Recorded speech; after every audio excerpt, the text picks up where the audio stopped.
बच्चों, आप सभी का स्वागत है एबीसी कोचिंग यूट्यूब चैनल में। इस वीडियो में क्लास 11th साइंस वालों का सब्जेक्ट फिजिक्स के most important VBI objective question देखने वाले हैं, जो कि आप सभी के लिए काफ़ी महत्वपूर्ण है। तो सभी छात्र इस वीडियो को शुरू से लेकर अंत तक देखेंगे।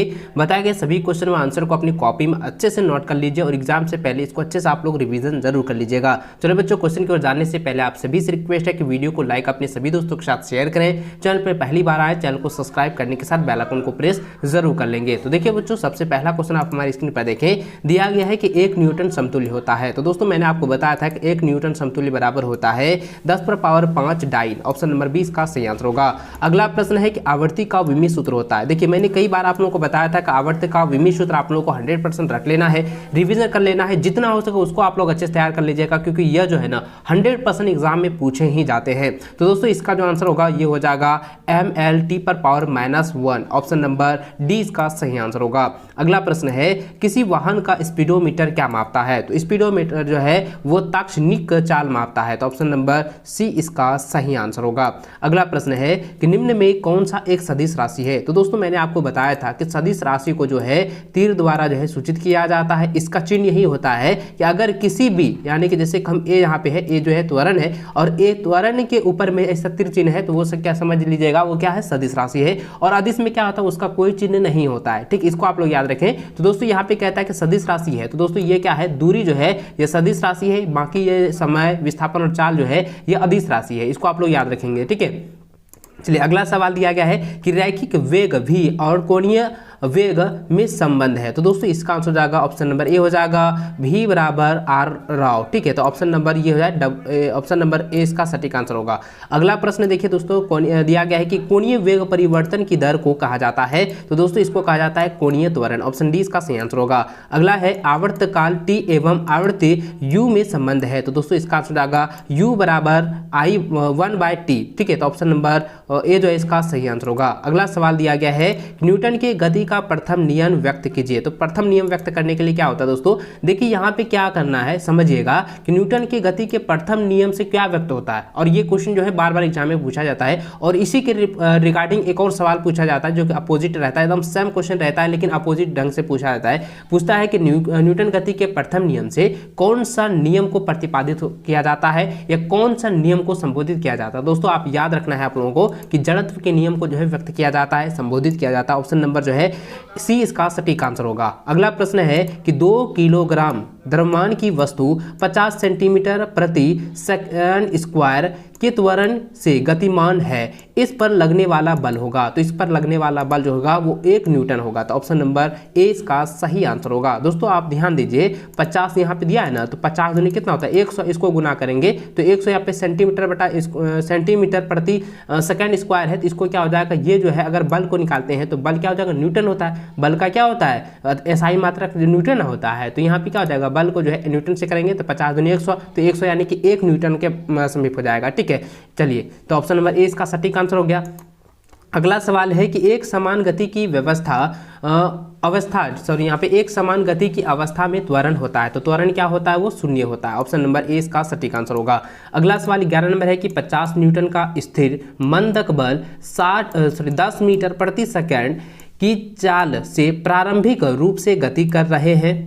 10 किग्रा द्रव्यमान पिंड पर लगाया जाता है, कितने समय पश्चात वह पिंड रुकेगा? तो दोस्तों 10 मीटर इधर है और 10 किग्रा इधर है, गुना कर देते कितना हो जाएगा 100 और 50 से इसको भाग देंगे, कितना हो जाएगा 50 दूनी 100 यानी कि 50 यानी कि 2 सेकंड में। ठीक है, तो इसका आंसर क्या हो जाएगा, ऑप्शन नंबर ए हो जाएगा, 2 सेकंड में जो है यह पिंड जो है रुक जाएगा। चलिए अगला सवाल दिया गया कि घर्षण बल की दिशा। तो घर्षण बल की जो दिशा होती है वस्तु की गति की दिशा के विपरीत होता है। तो ऑप्शन नंबर सी इसका सटीक होगा। अगला सवाल है कि निम्न में कौन ऊर्जा का मात्रक नहीं है? तो दोस्तों किलोवाट जो है ऊर्जा का मात्रक नहीं है। अगला सवाल है 14 नंबर की समान संवेग वाली 2 वस्तुओं के द्रव्यमान क्रमशः 1 kg और 2 kg है, इनकी गतिज ऊर्जाओं का अनुपात K1 अनुपात K2 है, K2 होगा, तो यहाँ पे जरा ध्यान दीजिए, K2 का मान 2 kg है और K1 का मान 1 kg है। इसका अनुपात हम निकालें दोस्तों, तो इसका क्या हो जाएगा, 2:1 हो जाएगा। ऑप्शन नंबर बी इसका राइट आंसर होगा, सटीक आंसर होगा। चलिए अगला सवाल देखिए, 15 नंबर दिया गया है कि पूर्ण प्रत्यास्थ, ठीक है, पूर्ण प्रत्यास्थ संघटट में, तो संघटट में क्या होता है, तो ये संवेग एवं गतिज ऊर्जा दोनों संरक्षित रहते हैं। तो ऑप्शन बी इसका जो है सही आंसर होगा। अगला सवाल है कि जड़त्व आघूर्ण का एसआई मात्रक है, तो इसका आंसर लगा किग्रा मीटर प्रति सेकंड, ठीक है, सॉरी मीटर प्रति होता है, यानी कि किग्रा मीटर प्रति स्क्वायर होता है। ऑप्शन नंबर जो है डी इसका सही आंसर होगा, किग्रा मीटर स्क्वायर। इसको आप लोग अच्छे से नोट कर लीजिए। अगला सवाल 17 नंबर दिया गया है कि एक बल युग्म उत्पन्न करता है, तो एक बल युग्म जो है केवल घूर्णन गति को उत्पन्न करता है। ऑप्शन बी इसका सही आंसर होगा। अगला सवाल है किसी पिंड का द्रव्यमान केंद्र, तो किसी पिंड का द्रव्यमान केंद्र जो है हमेशा पिंड के अंदर या बाहर स्थित हो सकता है। तो ऑप्शन नंबर डी इसका सही आंसर होगा, राइट आंसर होगा। अगला सवाल है कि केपलर का द्वितीय नियम का परिणाम, देखिए केपलर का द्वितीय नियम का परिणाम क्या होगा। तो बच्चों ये मैंने आपको बताया था कि कोणीय संवेग के संरक्षण को प्रतिपादित करता है, संबोधित करता है। तो इसका आंसर क्या हो जाएगा, ऑप्शन नंबर सी इसका सटीक आंसर होगा, ठीक है, कोणीय संवेग संरक्षण। चलिए अगला सवाल दिया गया कि निम्न में से कौन सा कथन गुरुत्वाकर्षण बल के संदर्भ में सही है। तो बच्चों इसका आंसर लगा गुरुत्वाकर्षण बल क्रिया प्रतिक्रिया युग्म है। तो ऑप्शन नंबर जो है सी इसका सटीक आंसर होगा।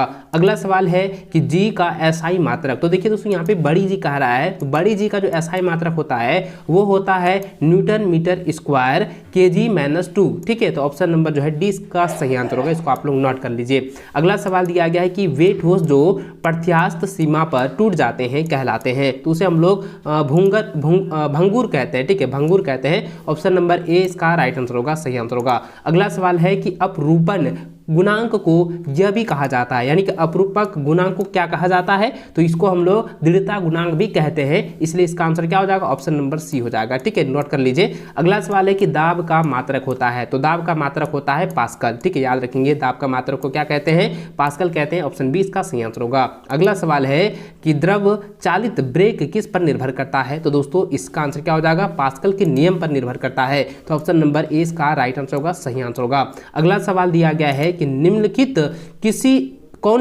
कौन सी विधि द्वारा ऊष्मा का स्थानांतरण सबसे तेज होता है। तो दोस्तों मैंने आपको बताया था कि विकिरण के द्वारा जो है ऊष्मा का स्थानांतरण जो है सबसे तेज होता है, बहुत ही अधिक तेजी से किया जाता है। तो ऑप्शन नंबर सी इसका सही आंसर होगा, विकिरण, ठीक है।